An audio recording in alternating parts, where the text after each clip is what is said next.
नमस्कार साथियों, देवव्रत क्लासेस में आपका हार्दिक स्वागत अभिनंदन है। आज हम पढ़ेंगे जीके के कुछ और महत्वपूर्ण प्रश्न। तो देखते हैं पहला प्रश्न, वर्ष 2023 में कितने राज्यों की विधानसभाओं के लिए चुनाव होने हैं। ध्यान रखना, कितने राज्यों की, 9 राज्यों की विधानसभाओं के लिए चुनाव होने हैं। कौन कौन से राज्य हैं? त्रिपुरा, मेघालय, नागालैंड, कर्नाटक, मध्य प्रदेश, छत्तीसगढ़, मिजोरम, राजस्थान और तेलंगाना। इन 9 राज्यों में वर्ष 2023 में विधानसभाओं के चुनाव होने हैं। साथियों, अभी हाल ही में यानी वर्ष 2022 में अभी जो हम बात करें नवंबर और दिसंबर की में क्या है, विधानसभाओं के चुनाव हुए हैं। तो पूछा जा सकता है प्रश्न, कितनी विधानसभाओं के लिए चुनाव हुए हैं। ध्यान रखना, 2 राज्यों की विधानसभाओं के लिए क्या हुए हैं, चुनाव हुए हैं। कितने राज्यों के विधानसभाओं के लिए उपचुनाव हुए हैं। ध्यान रखना, उपचुनाव है वो 5 राज्यों की विधानसभाओं के लिए हुए हैं। और कितनी लोकसभा सीटों के लिए चुनाव हुआ, तो ध्यान रखना, 1 लोकसभा सीट के लिए भी हाल ही में क्या हुआ था, चुनाव संपन्न हुए हैं। क्योंकि अभी सेकंड ग्रेड का एग्ज़ाम होने वाला है, तो आने वाले एग्ज़ाम्स में इस तरह के क्वेश्चन हैं साथियों, पूछे जा सकते हैं। अगला प्रश्न है, कांग्रेस और बीजेपी वोटरों को रिझाने के लिए निकाले जाने वाली यात्राओं के नाम हैं। अब आपको पता है कि हमने अभी पढ़ा कि 9 राज्यों की विधानसभाओं के चुनाव आगामी वर्ष यानी 2023 में होने वाले हैं। इसलिए क्या है, कांग्रेस और बीजेपी है वो दोनों ही क्या है, अपनी ताकत दिखाने के लिए, झोंकने के लिए, वोटरों को रिझाने के लिए अलग अलग तरह से अपनी यात्राएं निकाल रही हैं। जैसे कांग्रेस है भारत जोड़ो यात्रा। कांग्रेस कौन सी यात्रा निकाल रही है, भारत जोड़ो यात्रा। साथियों, ये प्रश्न है बहुत ही इंपॉर्टेंट प्रश्न है, हो सकता है आने वाले एग्जाम्स में इस तरह के क्वेश्चन है वो आपसे पूछे जाएं।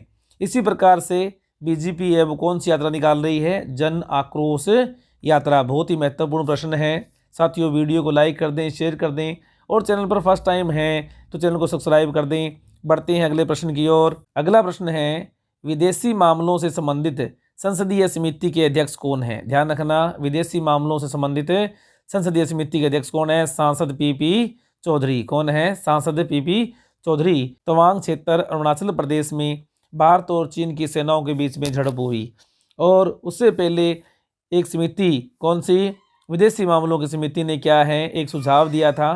तो वो क्या था कि समिति के अनुसार चीन से मुकाबले के लिए क्या होना चाहिए, देश में मजबूत और स्पष्ट सॉफ्ट पावर नीति होनी चाहिए।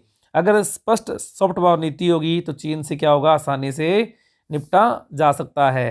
तो ये क्वेश्चन भी क्या है, पूछा जा सकता है, विदेशी मामलों से संबंधित संसदीय समिति के अध्यक्ष कौन है। तो ध्यान रखना, सांसद पीपी चौधरी। अगला प्रश्न है, कोटा नगर निगम ने नानता ट्रेंचिंग ग्राउंड के कचरे से निपटने के लिए किस कंपनी के साथ में MOU किया है। तो ध्यान रखना, लाखेरी सीमेंट उद्योग या लाखेरी सीमेंट कंपनी से के साथ में क्या किया है, समझौता किया है। और किस नगर निगम ने, ध्यान रखना, कोटा के अंदर 2 नगर निगम हैं, एक है उत्तरी, एक है दक्षिणी। तो दक्षिणी नगर निगम ने क्या है, हाल ही में इस सीमेंट कंपनी के साथ में क्या किया है, MOU किया है। और कहाँ का कचरा, नानता ट्रेंचिंग ग्राउंड का कचरा निपटाने के लिए।